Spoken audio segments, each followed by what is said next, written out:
الرجيم بسم الله الرحمن الرحيم وصلى الله على سيدنا محمد أشرف المرسلين. La louange est à Allah, le Seigneur des mondes, que l'honneur et l'élévation en degrés les plus complets et les plus parfaits soient accordés à notre maître Muhammad sallallahu alayhi wa sallam. Donc on rappelle l'importance de mettre la bonne intention par recherche de l'agrément de Dieu pour avoir les récompenses.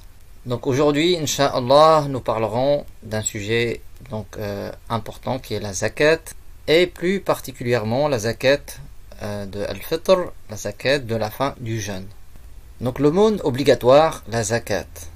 Allah Ta'ala dit وَأَقِيمُوا الصَّلَاةَ وَآتُوا الزَّكَاةَ وَارْكَعُوا مَعَ الرَّاكِعِينَ, qui signifie accomplissez la prière et donnez la zakat. Surat al-Baqarah, ayah 43. Dans la langue arabe, le mot zakat signifie la purification. Donc les mots, ils ont une signification linguistique et une signification religieuse. Des fois, le mot, même dans le Coran, il est employé dans une signification linguistique. C'est pour cela on rappelle qu'on ne peut pas interpréter tout seul le Coran ou lire des simples traductions. Il faut prendre la signification par transmission orale auprès de gens de confiance.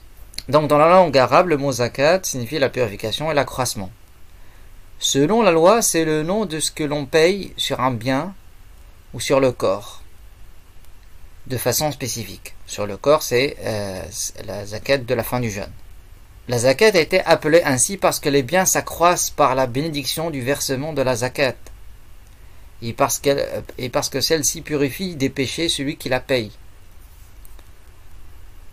La zakat fait partie des choses les plus imminentes de l'islam, citées dans le hadith notamment. Allah l'a ordonné la deuxième année après l'hégire. La zakat a été rendue obligatoire la deuxième année après l'hégire du prophète. Donc la première chose, c'était l'unicité de Dieu, la foi, la croyance. Le jeûne aussi, c'était deuxième année après l'hégire, l'obligation du jeûne. Donc elle est obligatoire sur certaines choses. Les choses sur lesquelles la zakat est un devoir. La zakat est un devoir sur certaines choses, parmi lesquelles le bétail, ce sont les chameaux, les bovins, les chèvres et les moutons. Donc il y a des détails sur ce sujet pour celui qui en possède. Donc il y a un article sur le site sur ce sujet. Donc sur les récoltes que les gens prennent comme nourriture de base quand ils ont le choix, c'est-à-dire celles dont les hommes font provision d'ordinaire afin de s'en nourrir, comme le blé, l'orge, le maïs. Ce n'est pas le cas des fruits tels que les pommes et les oranges, sauf si ça rentre dans le commerce.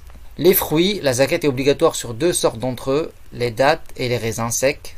Les biens commerciaux, le commerce consiste à faire tourner les biens dans la vente et l'achat dans le but de faire des profits, comme lorsqu'on vend et qu'on achète, puis que l'on revend et que l'on achète, et ainsi de suite. Donc c'est les biens commerciaux. Donc elle n'est pas obligatoire sur les pommes, comme on l'a dit, et les oranges par exemple, mais si c'est dans le commerce, ça rentre dans le commerce. Elle n'est pas obligatoire sur la location de biens immobiliers, mais si ces biens immobiliers sont donc dans le commerce, ils vendent des biens immobiliers, ça rentre dans les biens commerciaux. Les deux monnaies précieuses, naqd, ce sont l'or et l'argent métal. Donc on va voir Inch'Allah sur cela. Et aussi, par exemple, on a vu les bétails, ce sont les chameaux, les bovins, les chèvres et les moutons. Donc ça rentre pas la volaille, les chevaux, sauf si c'est des biens commerciaux. Et il est aussi obligatoire de verser la zakat de la fin du jeûne, zakat ou al-fitr. C'est une zakat sur le corps et non sur les biens. Une zakat que le musulman verse sur lui-même ainsi que sur sa femme, ses enfants non pubères et ses parents s'ils sont pauvres. On la verse pendant le mois de Ramadan ou le jour de la fête de la fin du jeûne. C'est permis pendant le mois de Ramadan. La sunna le jour de l'Aïd, avant la prière. Donc c'est déconseillé après, sans excuse. Et c'est interdit de la retarder après le coucher du soleil du jour de l'Aïd. Et bien sûr, ça reste à sa charge, en rattrapage. Donc, à qui on donne? Ceux qui ont droit à la zakat. Donc, il n'est permis de verser la zakat qu'à ceux qui ont droit.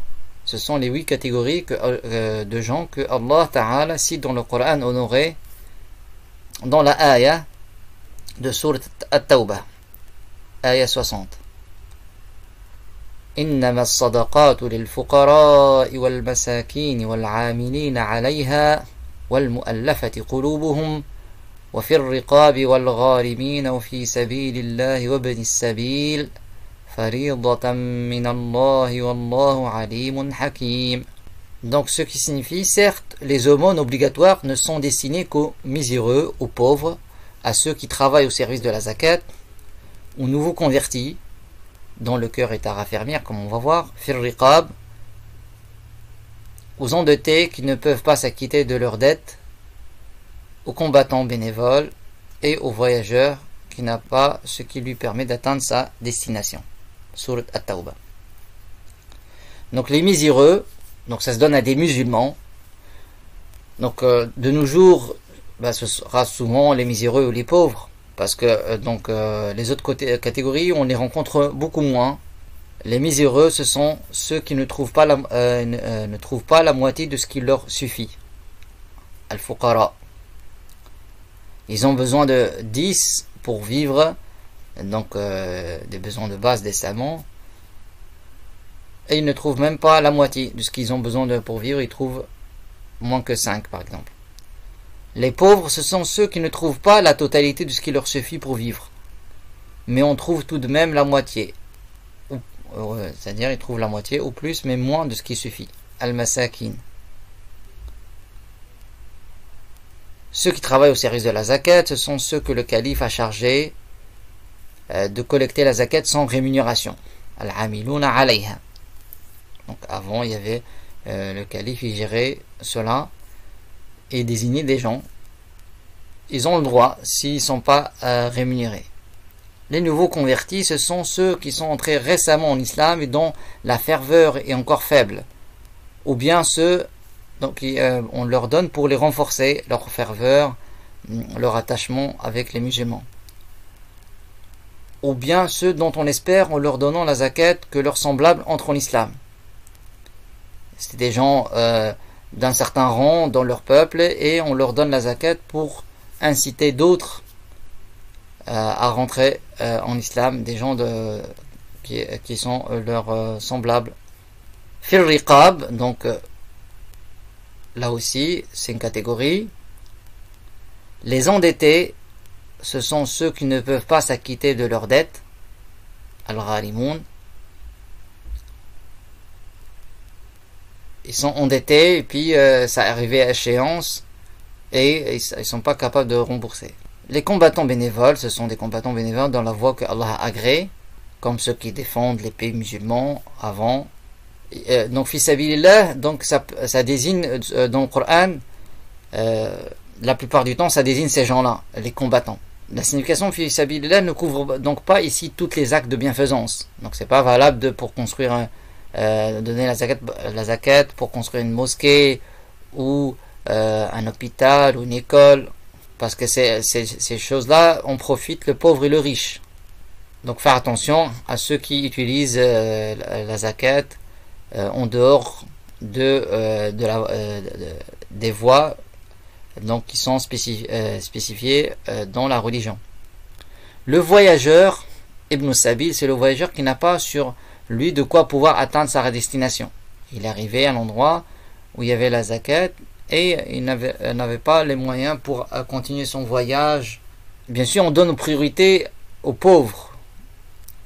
Et s'il y en a plus, on donne aux autres catégories. Parce qu'avant, il y avait beaucoup les gens qui donnaient, etc. Donc, il y avait assez de moyens pour distribuer à tous ces ayants droit.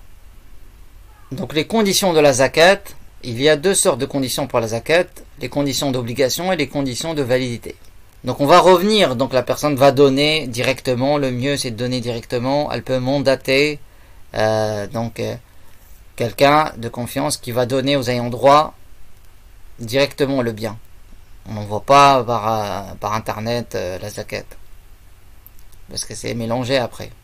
Ou la personne peut mandater quelqu'un, par exemple elle connaît des gens au bled pauvres, elle a pas, donc elle dit à quelqu'un de donner de son propre argent, elle connaît quelqu'un, et puis elle lui doit une dette après. Tu dis, je te mandate, tu te donne la je te délègue pour de donner la zakat pour moi à telle personne pauvre, et puis ça sera une dette, elle lui donnera une dette envers cette personne-là. Ça sera une dette pour cette personne qui a donné à sa place. Comme ça, elle n'a pas... comme ça, elle n'envoie pas en fait à travers les banques, etc. la zakat. Donc, il y a 5 conditions d'obligation, l'islam. Donc, c'est pour ça là on a montré le chapitre de ce qui annule l'islam. Donc, ce n'est pas valable de quelqu'un qui a fait une chose qui annule l'islam, comme insulter Dieu, ceux qui insultent Dieu, les prophètes, les anges, ou aider à la mécréance, ou à avoir une mauvaise croyance, attribuer à Dieu les attributs des créatures, ou démentir la religion en rendant licite ce qui est interdit, connu d'évidence dans la religion. Donc on a montré cela. La personne doit revenir à l'islam par les 2 témoignages avant tout. Sinon la zakat, la prière, le jeûne ne serait pas valable de la personne.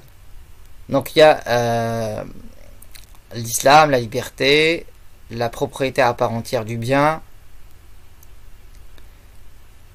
qu'une année lunaire se soit écoulée sur les biens sujets à cette condition. Donc pour les bétails, pour les récoltes, c'est 1 année. Pour l'or et l'argent, c'est 1 année lunaire. Parce que beaucoup ils disent Ashura, je paye la zakat pendant Ashura, mais Ashura, c'est pas une condition, c'est pas un moment spécifique de la zakat. Ça dépend de quand est-ce que l'année s'est écoulée. Par exemple, il avait le commerce, il a commencé à Shawwal, ça sera Shawwal de l'année prochaine qui va donner la zakat, parce qu'il ne peut pas retarder. Mais la zakat de la fin du jeûne, c'est connu, donc tous les ans, pendant Ramadan ou le jour de l'Aïd. Que les biens aient atteint le seuil qui est la valeur en dessous de laquelle la zakat n'est pas obligatoire. Il faut un seuil. Par exemple, il faut à partir de 5 chameaux, il y aura une zakat. S'il en a moins, il n'y a pas de zakat.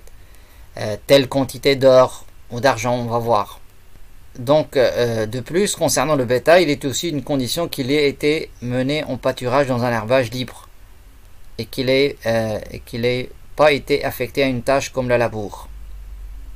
Donc ça, les détails sur le bétail. Qu'il est dans un herbage libre, c'est pas il lui ramène la nourriture il lui achète la nourriture. S'il lui achète la nourriture, il n'y a pas de zakat dessus. Ou si elle est affectée à une tâche, comme labourer la terre, donc il n'y a pas de zakat dessus. Donc ça c'est dans le chapitre de la zakat sur le bétail.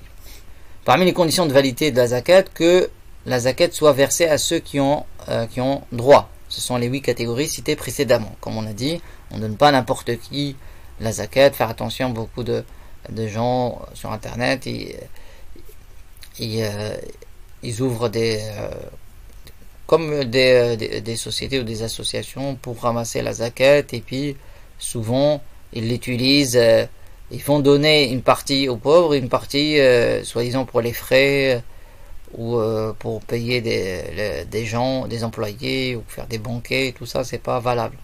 Et il faut qu'elle soit donnée à un musulman. La zakat, ça se donne qu'à un musulman. Il n'est pas valable de la donner à celui qui ne l'est pas. Mais en dehors de la zakat obligatoire, donner l'aumône à un pauvre non musulman, on peut, du moment que c'est pas pour qu'il achète des choses interdites. Mais la zakat obligatoire, c'est que pour un musulman, et puis de toute façon, même en dehors de la zakat obligatoire, c'est mieux de donner à un musulman pratiquant. Aider un musulman pratiquant, c'est une priorité. Donc donner à un musulman, donc on ne va pas donner à quelqu'un qui suit des sectes qui ont des croyances contraires à l'islam, notamment les sectes extrémistes, le wahhabisme, ceux qui assimilent Dieu à ses créatures, ou quelqu'un qu'on connaît qui a une mauvaise croyance, même s'il se prétend être musulman, ou il se moque de l'islam, ou des choses comme ça. tant qu'il ne revient pas à l'islam en délaissant la mauvaise croyance. Que le bénéficiaire ne soit ni descendant de Hashim, fils de Abdou Manaf, ni un descendant de Al-Muttalib, fils de Abdou Manaf aussi. Donc, on ne donne pas ceux qui descendent du prophète ou de la voie de Al-Muttalib, qui est le frère donc de l'ancêtre du prophète, qui est Hashim. Donc, parce que les deux, c'est des fils de Abdou Manaf. Ces descendants, eux, dans un hadith, ils n'ont pas le droit à la zakat. Donc il y a des familles connues, ils ont l'arbre généalogique, par exemple dans les pays musulmans, et c'est des descendants du prophète. Eux, ils n'ont pas le droit à la zakat. Donc il y a un hadith sur cela, en fait. Donc on va voir, comme on a dit plus spécifiquement, la valeur de zakat al-fitr, les détails sur zakat al-fitr, zakat de la fin du jeûne, de Ramadan. Donc quant à la zakat de la fin du jeûne, zakat ou al-fitr, elle devient obligatoire à partir du moment où la personne a vécu une partie de Ramadan et une partie de Shawwal. Elle est obligatoire pour tout musulman s'il lui reste de quoi la payer, en plus de ce qu'il faut pour payer sa nourriture de base, la nourriture de base de ceux qui sont à sa charge, ses dettes, son habillement et son logement, qui sont dignes de lui. Et ceci pendant le jour de la fête, de la fin du jeûne, Eid al-Fitr, et la nuit qui suit. La valeur de zakat, selon les savants, qui autorisent de payer la contre-valeur en monnaie, est moins de 5 € en France. On va voir les détails. C'est-à-dire en 2021. Donc la personne donne 5 € et met l'intention que ce qui est en plus de la valeur exacte est une aumône.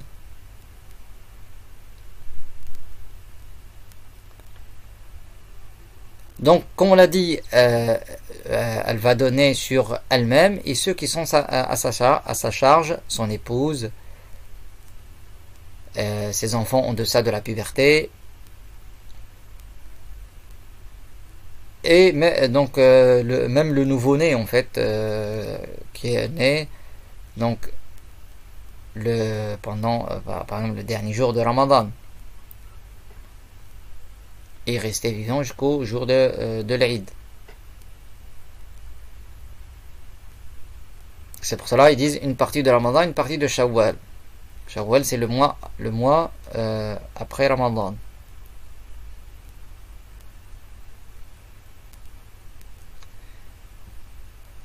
Donc maintenant, on va voir donc l'école shafi'ite. La valeur de la zakat selon le madhab shafi'i et maliki est un sa'.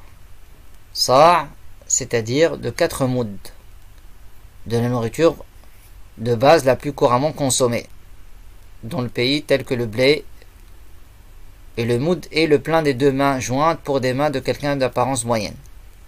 Donc 4 fois le plein des 2 mains jointes. Donc beaucoup de gens ils donnent, surtout en Europe, selon l'école Hanafi. Donc les 4 écoles sunnites, comme on l'a dit, ils divergent pas sur les sujets de base, sur la croyance ou ce qui est cité explicitement dans le Coran ou dans le hadith confirmé. Ils vont diverger sur autre que cela. Et nous, en tant que simples musulmans, on peut suivre donc n'importe quel des avis des 4 écoles, du moment qu'on a pris de gens de confiance. Selon l'école de jurisprudence Hanafi, la zakat est de 3 mouds de blé ou de 6 mouds de dattes ou de raisins secs ou d'orge. Donc selon le madhab Hanafi, il est valable de payer la contre-valeur des mouds de blé, selon leur valeur dans le pays. Les 3 mouds de blé représentent environ 2145 grammes de blé. 2 kg 145 grammes. Dans plusieurs villes françaises, on trouve le blé à 2,25 € ou moins. Donc les 2 kg 145 grammes font moins que 5 €. Donc par conséquent, si en France on donne 5 €, on s'acquitte du montant obligatoire avec une marge de précaution. Si vous donnez 5 €, faites l'intention que le surplus est une aumône. Donc il faut voir la valeur de 2 kg 145 grammes de blé dans les autres pays.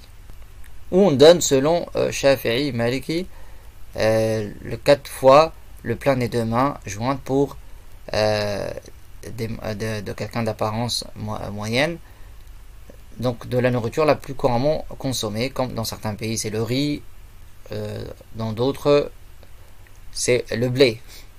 Donc l'homme doit payer zakat al-fitr sur sa femme, sur ses enfants qui sont en deçà de la puberté, ainsi que sur tout proche qui est à sa charge, tel que ses parents, pauvres, qui sont pauvres, ses parents musulmans, bien sûr.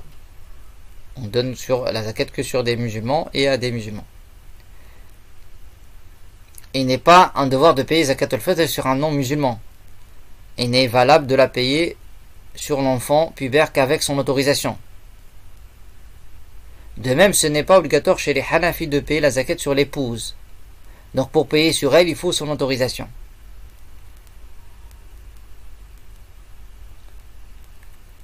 La zakat de la fin du jeûne, zakat al-fitr, devient obligatoire à partir du coucher du soleil du dernier jour de Ramadan. Pour celui qui a vécu une partie de Ramadan, une partie de Shawwal. Ça devient obligatoire. Il est un devoir de s'en acquitter avant le coucher du soleil du jour de la fête, Al-Eid. Il est interdit de la reculer au-delà sans excuse valable. Il est permis de s'empresser de la donner dès le début de Ramadan. Ce qui est recommandé, sunnah, c'est de la donner le jour de la fête et avant la prière. Il est déconseillé de la donner après la prière de la fête. Mais bien sûr, et toi, dans tous les cas, la donner. Ça reste à sa charge. Avertissement, l'intention par le cœur est obligatoire pour tous les types de zakat au moment où l'on met de côté la part à verser, au titre de la zakat de son bien. Et ce, en disant dans son cœur, par exemple, ceci est la zakat de mon bien ou de mon corps, ou ceci le mot obligatoire de mon bien. Donc on a vu ceux qui ont droit à la zakat, ça on l'a vu. Et il est recommandé de donner la zakat soi-même. Ils ont dit les savants, il est recommandé à la personne de distribuer sa zakat elle-même. Et il est permis aussi de la donner à celui qui collecte la zakat de quelqu'un de confiance, al-mandat, qui va donner aux ayants droit. Donc l'imam Ahmed ibn Hanbal par exemple, il a dit je préfère qu'il la distribue lui-même, mais s'il la donne au sultan, cela est permis. C'est-à-dire le sultan qui va charger des gens pour la distribuer.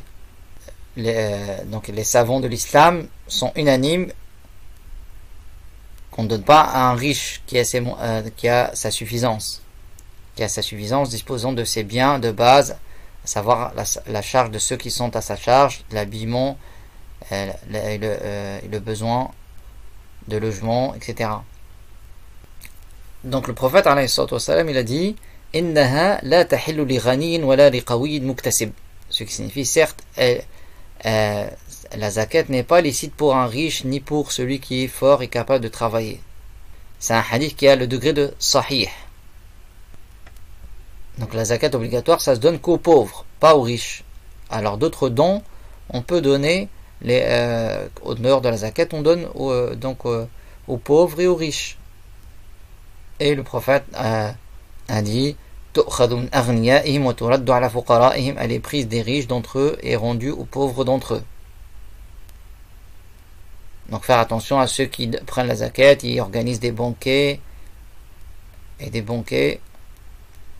frais soi-disant, et ils utilisent l'argent de la zakat.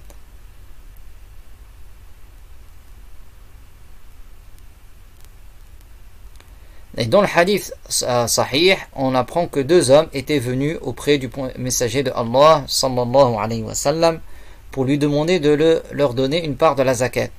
Ils étaient forts, ils étaient en bonne santé, et il a alors levé le regard vers eux et les a examinés. Puis il a dit Innahu la haqqa fiha li ghanin wa la li qawin muktasib. Ce qui signifie, certes, il n'y a pas droit celui qui est riche, ni celui qui est fort, capable de gagner sa vie. Puis il leur a donné qu'après avoir avancé le bien à leur sujet, en considérant qu'ils n'avaient pas trouvé de travail leur permettant de combler leurs besoins de base. Ainsi, après ce jugement du messager de Allah, comment pourrait-il être permis de l'utiliser pour nourrir ces riches, sous prétexte de les encourager à donner la zakat? Donc, comme on l'a dit aussi, il y a unanimité sur laquelle, dans l'islam, depuis l'époque des compagnons, qu'il n'y a pas de zakat sur la volaille, mais la zakat chez la majorité des imams est obligatoire sur le bétail, sur les camélidés, les chèvres et les moutons et les bovins. Mais si la volaille, comme on l'a dit, les chevaux font partie du commerce, donc ça rentre dans les biens commerciaux. Et puis, on a dit, il ne faut pas retarder par rapport à l'année lunaire pour les autres types de zakat. La zakat sur les monnaies précieuses, or et argent, métal. S'agissant des monnaies, la zakat est un devoir sur deux d'entre elles, l'or et l'argent métal. Il n'y a donc pas de zakat sur d'autres monnaies que cela chez l'imam Ash-Shafi'i et l'imam Malik. Selon l'imam Abu Hanifa, la zakat est également obligatoire sur les billets de banque. Ainsi, si quelqu'un a de l'argent non utilisé pendant un an lunaire, il doit payer sur cela la zakat, à savoir 1/40. On divise la somme par 10, ensuite par 4. 1/40 veut dire 2,5% en fait. C'est la même chose. Donc, un an lunaire, la somme, il doit payer 1/40, 2,5%. Quant aux bijoux autorisés pour les femmes, il y a eu divergence si la zakat sur eux est obligatoire ou non. Mais on prend plus de précautions en la payant sur les bijoux aussi. Si par exemple, là, bijoux qui font 100 grammes d'or. Pour ce qui est des bijoux interdits tels que l'or, si l'homme le porte, on doit payer la zakat sur cet or s'il atteint le seuil. C'est interdit en islam, l'homme porte de l'or, mais quand même, c'est un péché qu'il le porte, et s'il ne donne pas la zakat dessus, c'est un grand péché. Donc là, il n'y a pas de divergence parce que c'est un bijou interdit. Il doit payer la zakat. Mais le bijou permis, qui est pour les femmes, donc il y a une divergence. Mais la précaution, c'est de donner dessus.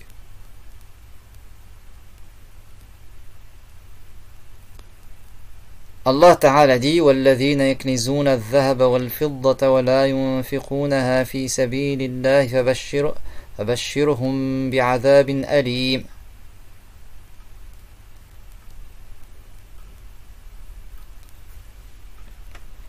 Ce qui signifie ceux qui thésaurisent de l'or et de l'argent métal et n'en dépensent pas dans la voie que Allah a agréée, annonce-leur un châtiment douloureux.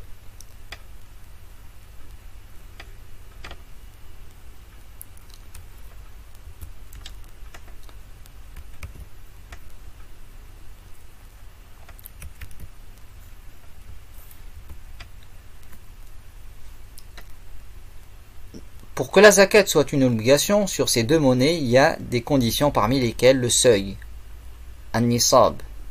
Le seuil pour l'or est de 20 mithqal, ce que représente environ 84,875 grammes d'or pur, 24 carats,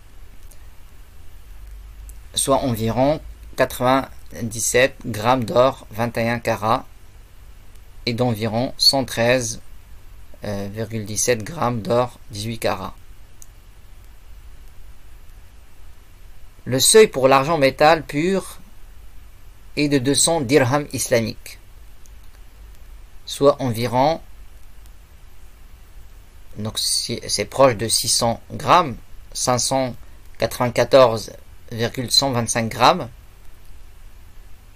il est un devoir de payer sur ces deux seuils le quart du dixième. Le quart du dixième, c'est 1/40, comme on l'a vu tout à l'heure. 2,5%. Et pour ce qui dépasse le seuil, on en prélève en proportion. Ainsi, la zakat de 20 mithqal d'or sera le quart de son dixième, c'est-à-dire la moitié d'un mithqal. La zakat de 30 mithqal d'or sera le quart de son dixième, soit 3/4 de mithqal.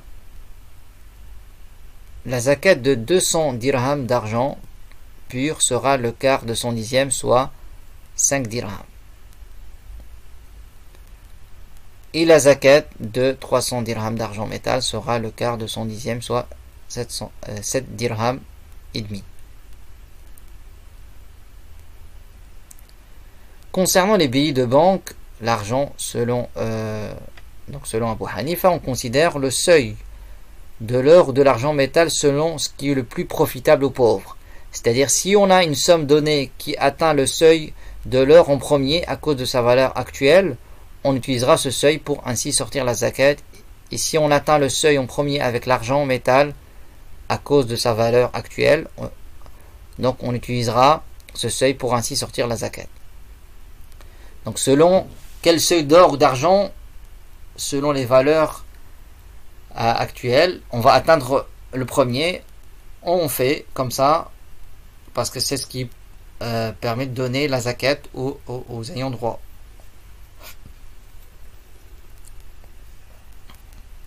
Donc l'écoulement d'une année lunaire, al-hawl. Il n'est pas un devoir de payer la zakat sur ce qui est en deçà du seuil, ni ce sur quoi une année lunaire ne s'est pas écoulée. Il faut une année lunaire. Donc comme on sait, il y a 12 mois lunaires. Muharram, Safar, Rabi'ul Awwal, Rabi'ul Akhir, Jumad al-Oula, Jumad al-Akhir, Rajab, Sha'ban, Ramadan, Shawwal, Dhul Qa'da, Dhul Hijjah. Ils sont tous de 29 ou 30 jours selon l'observation du croissant lunaire, qui est une obligation d'ordre communautaire comme on l'a vu.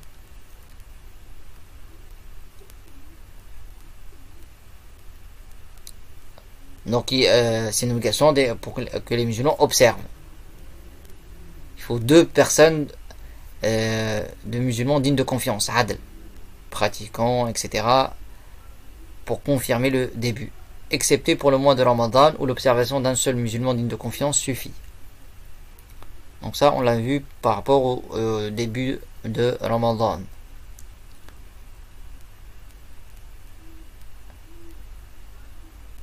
Donc il ne faut pas attendre Ashura pour donner la zakat. En effet, c'est après l'écoulement d'une année lunaire qu'il faut payer la zakat si on remplit les conditions.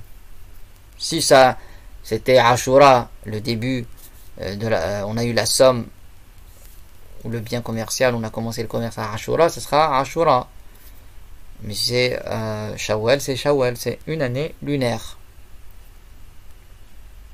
Donc la zakat sur les biens commerciaux, aussi il y a des détails. Il est un devoir de payer la zakat sur les biens commerciaux qui sont acquis à l'origine en échange d'une contrepartie si ces biens ont atteint le seuil à la fin de l'écoulement d'une année lunaire. Et la signification du commerce, c'est faire tourner les biens de la vente et l'achat dans le but de faire des profits. Par restriction que les biens doivent être acquis à l'origine contre une contrepartie, on exclut ce qui est acquis gratuitement. Il n'y a donc pas de zakat sur cela. Comme par exemple, une personne a reçu un héritage ou si quelqu'un lui a fait un don. Il y a des conditions pour que la zakat soit une obligation sur ces biens parmi lesquels l'écoulement d'une année lunaire. Les biens commerciaux sont évalués à la fin de l'écoulement d'une année haoul, en fonction de la monnaie précieuse naqd, c'est-à-dire l'or ou l'argent métal avec lequel ils ont été achetés. Mais de nos jours, les gens ils n'achètent pas en or, donc si ainsi les biens ont été achetés avec de l'or, ils seront évalués en or, et s'ils ont été achetés avec de l'argent métal, ils seront évalués en argent métal. Ils ont été achetés avec une autre monnaie que ces deux-là, ils seront évalués avec la monnaie précieuse la plus utilisée dans le pays. Si la monnaie précieuse la plus utilisée est l'or, ça sera avec de l'or Et si c'est avec l'argent métal, ça sera avec l'argent métal. Ici, les biens commerciaux ont atteint le seuil de la zakat est devenue obligatoire sur eux. Sinon, elle ne l'est pas.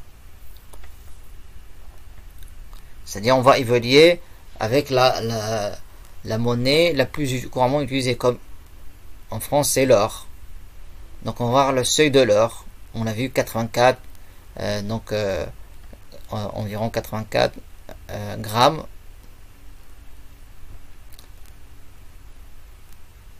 ,875 leur valeur en fait, combien ça vaut le gramme. Donc il faut voir le gramme en or dans les 40 euros, quelque chose comme ça. Donc ça c'est à voir, et il multiplie, il voit la valeur de ces 84 grammes d'or combien, il voit ces biens commerciaux, est-ce qu'ils représentent ce seuil ou non. Et on doit payer sur ces biens le quart du dixième, 1/40, 2,5%.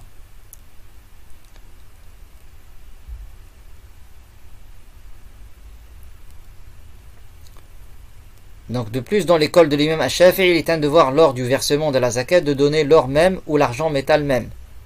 Alors que selon Abu Hanifa, il suffit de donner l'équivalent de la valeur de la zakat dans n'importe quelle monnaie. Il est valable selon lui également de donner autre chose que la monnaie parmi les biens eux-mêmes, avec pour condition que les biens commerciaux selon lui soient évalués avec la monnaie précieuse la plus profitable aux pauvres. Selon Abu Hanifa, comme on l'a vu, on va évaluer selon est-ce que ça va atteindre le seuil plus rapidement avec l'or ou l'argent, souvent avec l'argent de nos jours, parce que les 600 environ les 600 grammes d'argent, on a vu. Donc, il coûte vraiment pas cher, parce qu'un gramme d'argent, il ne dépasse pas de nos jours 50 centimes. Donc, il aura atteint le seuil rapidement avec l'argent. Donc, c'est ce qui est plus profitable aux pauvres. On prend en considération l'heure de l'évaluation de la valeur des biens par rapport à leur prix de vente aux gens sur le marché. Par exemple, lui, il vend des vêtements, à la fin de l'année, il voit l'argent qu'il a gagné avec ça, et les vêtements aussi. Ils valent combien s'il les vend tous en même temps sur le marché là.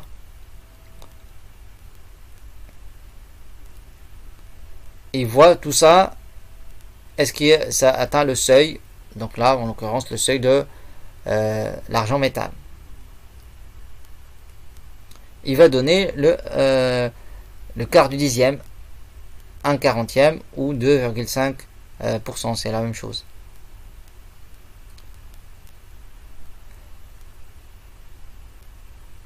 Et ce que la personne dépense de ce bien pour ses besoins durant l'année, ou ce qu'elle donne en aumône, n'entre pas en compte l'heure de l'évaluation de la zakat.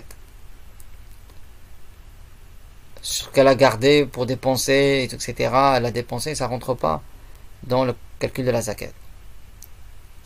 De même, ce que la personne garde pour s'en servir en tant que nourriture, boisson, vêtements ou autre que cela n'entre pas en compte non plus.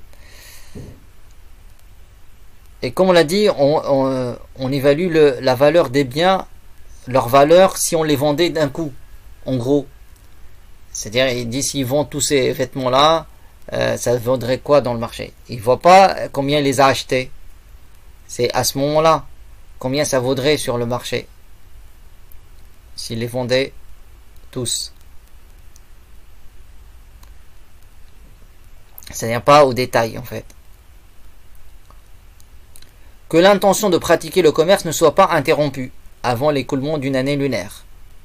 Si la personne interrompt, donc si elle interrompt l'intention de pratiquer le commerce avant l'écoulement de l'année, elle n'aura pas à payer dessus la zakat.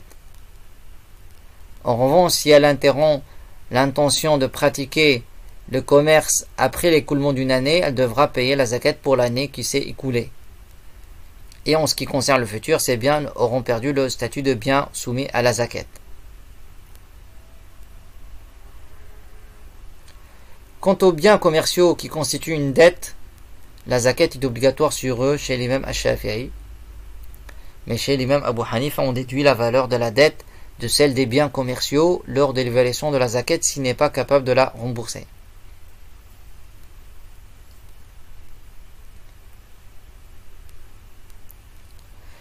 Il n'y a donc pas de zakat à payer sur d'autres biens que ceux qui ont été cités, comme par exemple la maison que son propriétaire exploite en location, même s'il possède plusieurs immeubles.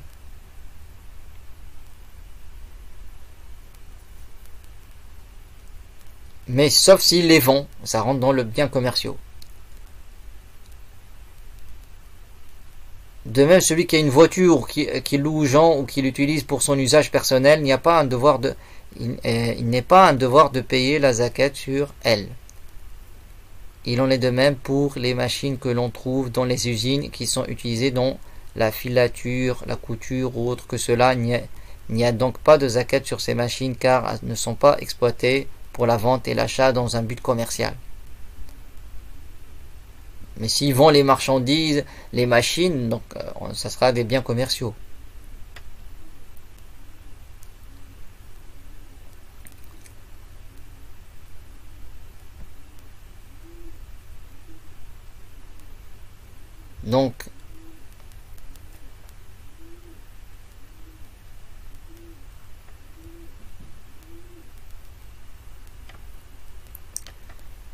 Donc voilà pour la zakat. Si la personne, s'il y a des questions, donc envoyez sur, donc il y a le mail. C'est plus facile à travers Telegram. Comme ça, on peut enregistrer les audios. Donc répondre par audio. Si la personne elle a besoin d'aide pour calculer la zakat, donc dans l'application, ça calcule. Il y a une fonctionnalité de base pour calculer les 1/40 en fait sur l'application islam.ms. Et donc si la personne a besoin de calcul ou elle ne connaît pas de pauvres, donc on peut l'aider en cela. Donc pour la zakat.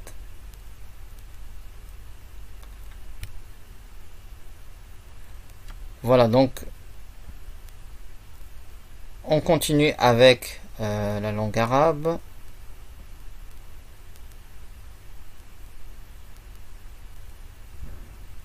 Donc on est arrivé à Zay, Za, Zou, Zi. Donc on a vu le Za avec le Sa, le Sa, les lettres de As-Safir, le bout de la langue entre les incisives supérieures et inférieures. Za, c'est comme le Ra avec un point. Za, Zou,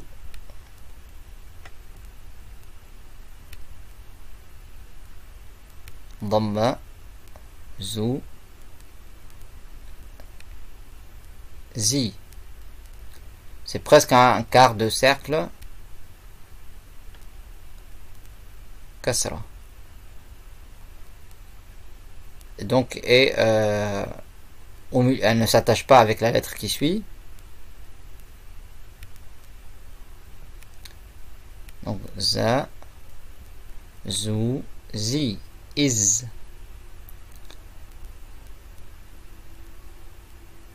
أرسم دائرة حول الحرف زاي.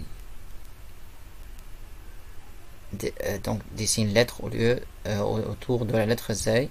Zarafatun, zarafatun, girafe. Donc le zay il est là. Azraqun, avec sukun, azraq, bleu, la couleur bleue.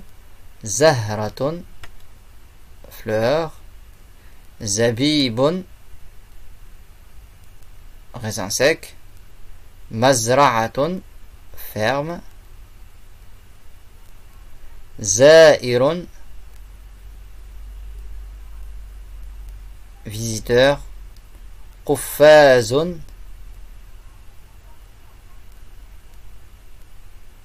gant. عنزة chèvre. حزن tristesse.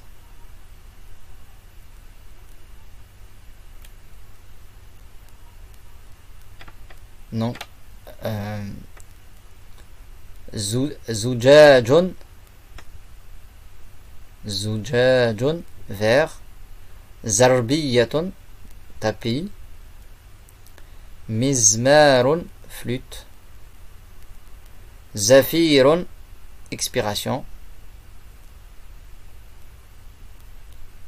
زكام rhume. Remarquez que cette lettre ne s'attache jamais avec celle qui la suit. Voilà, اكتب حرف الزاي حسب الأمثلة التالية. Écris la lettre زاي selon les exemples. Donc za,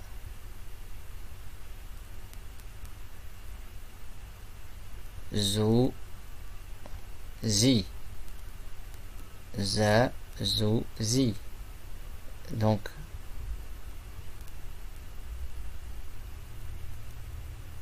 za,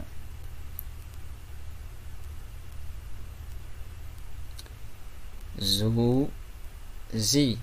Prolongation za, zu, zi.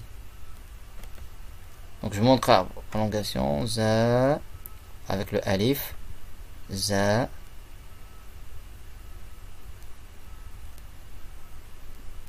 zu,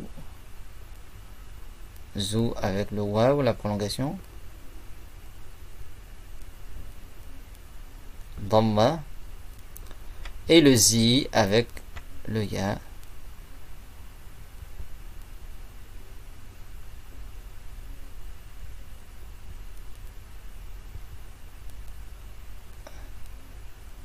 Donc le zi.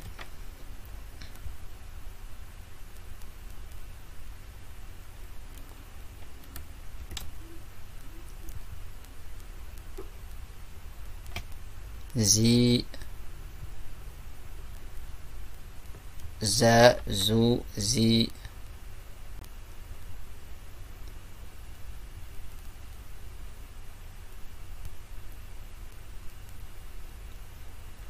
Donc elle ne s'attache pas.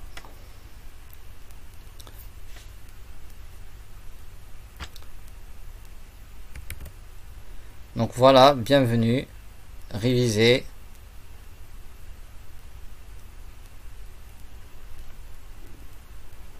والحمد لله رب العالمين وصلى الله على سيدنا محمد أشرف المرسلين وخاتم النبيين. بارك الله فيكم والسلام عليكم.